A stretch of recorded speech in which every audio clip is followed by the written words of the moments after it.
Yo, what's happening? So this is day 2 of our mastermind. Yesterday we spent a lot of time getting clarity and direction on what way they're going to be bringing their business for the next 12 weeks. And today we're going to be doing some shit that's going to just really bring everybody outside of their comfort zone, make them challenge maybe some of their fears, because this is going to be some scary ass shit. And the whole relevance of this is to pick the direction in front of them and make sure that they're cancelling out all of the noise. And you'll see what I'm talking about whenever you see the activity that we've got lined up for them. We've got 15 very scared fucking guys standing inside waiting to figure out what the hell is going on. They don't know what's about to happen. They just know they're supposed to be ready for fucking anything.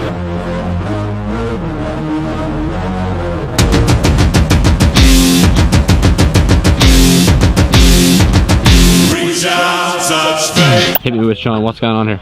Yeah, we've split these 2 guys up into 2 groups.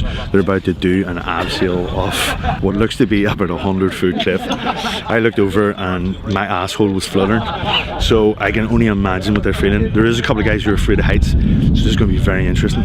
Once they get down the bottom, there's going to be like a 30-foot cliff they have to climb up on a very hard, severe route, which is I remember climbing up a very hard, severe many moons ago, and I got stuck and actually pissed my pants. So we'll see what happens. Do I have anything to say? Yeah, listen, so the boys are over here, they're just about to abseil off the side of this cliff.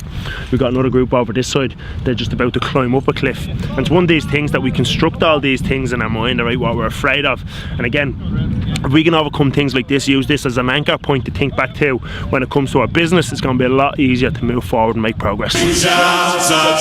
The one they're actually doing at the moment, like straight up where they are, is very, very difficult there. The one they're doing over there is not too bad, but yeah, there's not a lot of handhold. It's very tough, yeah, and there's also not a lot of protection. Big chance of falling on it. Is there? Yeah. Right. Like What's the grade of that? It's a climb called Ghost. Right. It's called E2. It's graded E2. It's an extreme. Yeah, yeah. Shit. Yeah. Basically, if you're leading it, you know, last protection is halfway up, and if you fall anywhere in the top half, you're making a big fall. Big fucking yeah. I say if you fall on the top 2 or 3 meters, you're hitting the ground. Serious? Yeah. Basically says if you fall at the top, you hit the bottom. Isn't that nice? Declan looks like a abseil. Oh my god! I wanted to climb up. Sean, yes. do you fancy that? I would absolutely fucking love to do that. This looks like a really nice climb here. Yeah? Yeah, some of the guys are already coming down saying like the talk we did yesterday all about focusing on the problem in front of me. It's exactly the same as what happens here. Oh, he's fucking good effort, man.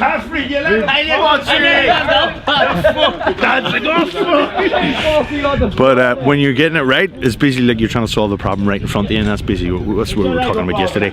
You know, removing distractions and shit like that. Like obviously that's exactly what you have to do when you're climbing. You have to trust the process, trust the gear, and get yourself up there. But it's easier said than done, innit? You know, it's easier to give advice to people Jason, from the bottom. would you do that? I would do it because I'm hard as fuck, me. Just saying. Yes. Yes, it's a true story. No. It's a bit squidgy bummy, I have to say. There's been a bit of a slip up there just behind you on that rock, but it's all looking good. The thing about it is, kind of like what we were saying yesterday, if you lose, see if you doubt yourself, if you're like, fuck, that sort of creeps up on you, and then you start to panic a bit. You can't see any of the fucking holds. You don't trust your feet. You know, you can't see any opportunities in front of you, and then once you start to fucking relax. The calves. Now that's the thing. That's going to put the willies up, and then he has to relax again. Otherwise, it makes it fucking way harder to do. You know. Yeah. So if you can relax and just fucking remove the distractions, you start to see the opportunities. You start to see the handholds. You start to see the footholds.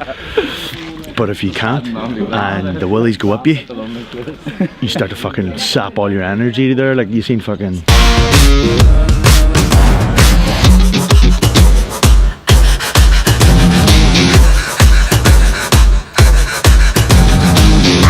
Well, how'd you get on? Pants are fucking freezing now. It's deadly. It always puts the fucking willies up you. But in a good way. I think you need a new saying.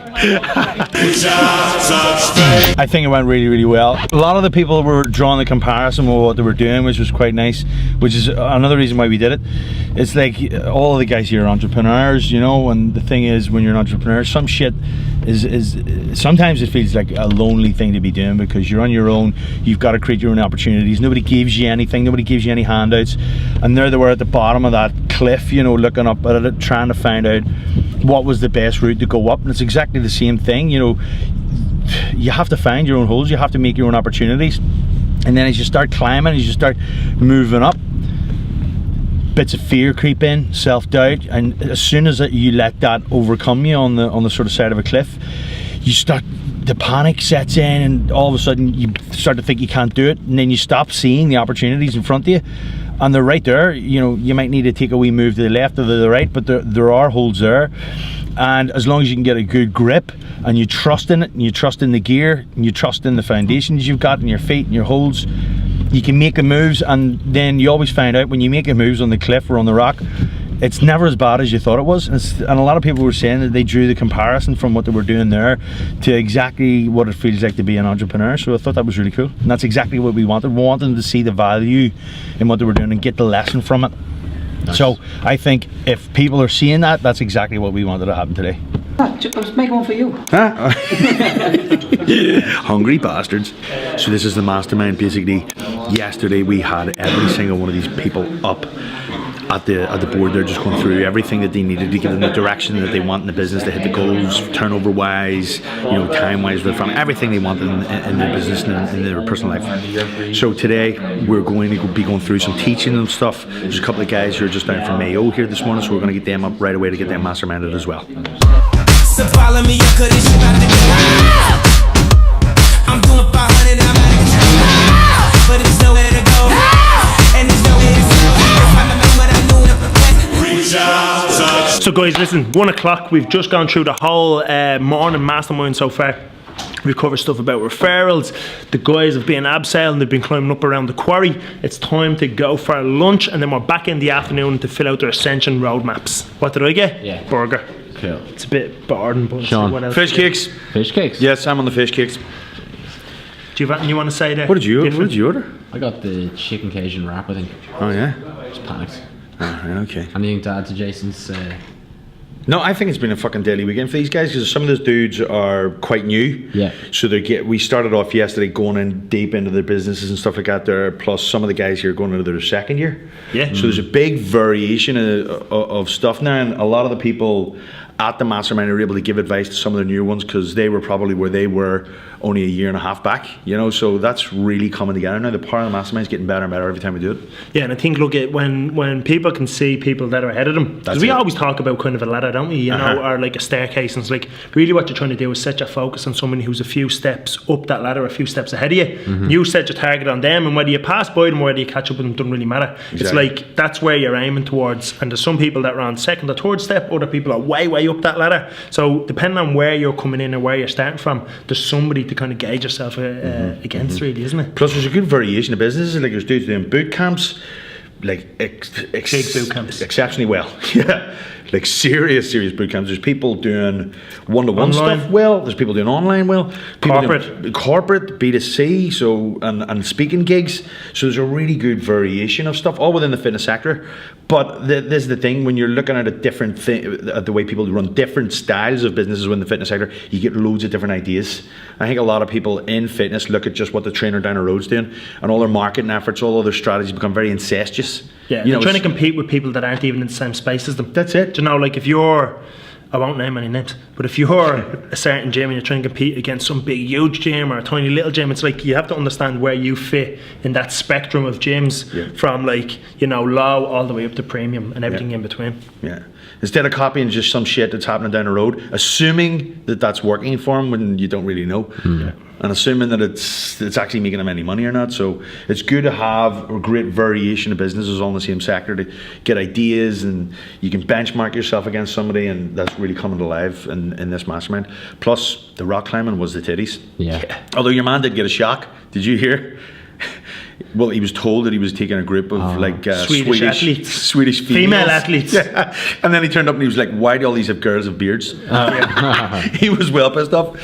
Starting up at 6:30 in the morning. And just to get clear here, this is the Ascension thing we've been speaking about in the last few videos. So oh yeah. Say something like that. Well, this is like, have you seen the video where we done the whole tour around Ireland, around the 15 odd gyms? So we were trying to meet like 26 of the guys in 15 different locations, and then we try to get as many of the people down because we meet up once a quarter, and this is the live meetup. So this is really what it's about, trying to create Yes. a strategy for, I suppose, for the business for the rest of the year. And then these 4 meetups are really, the way we always kind of look at it is like charging up your batteries. So, you know, working on your own, being out doing your own business, it's very draining on your resources, your mental resources, physical resources. So coming to these things, everybody goes away like rocket up their arse and they're ready to... You're right. Oh, if you're on your own in your business, the other thing is like sometimes you can miss opportunities. You don't see opportunity because you are on your own, and getting together in a room like this and getting clear strategies, getting to see new opportunities, having different angles on things can provide you a clear path for where you want to go. And then also, I think another big thing is some of these guys who were here at the last mastermind and all, they're every time that they come to one, they achieve better and better results. To the next step. Because they have to come back and say, well, right, this is what you told me to do at the last mastermind. It worked and I fucking did it. Or it didn't work and here's why. So there is a lot of value from having to come back here and you're held accountable to, did you do this fucking shit you were supposed to do or did you not, you know? So that's huge. Yeah, because look, at the end of the day, you get paid for done, and it's like, did you do it? Yes or no? Yeah. It's that simple. Do or do not, there is no try. Yeah, as Master Yoda says. Bicep flex, and we're out. Meh.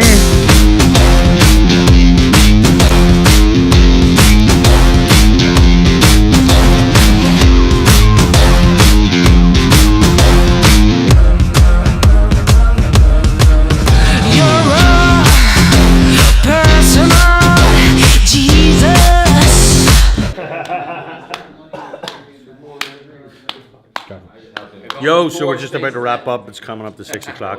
The mastermind is finishing. We're just going to do a final wee bit of like takeaways and stuff like that from the guys, and that is going to be the end of the whole weekend. Then it's probably dinner and back to family shit. Well, we've got to run tomorrow, so back to the usual shit from tomorrow. What do you reckon, Jay?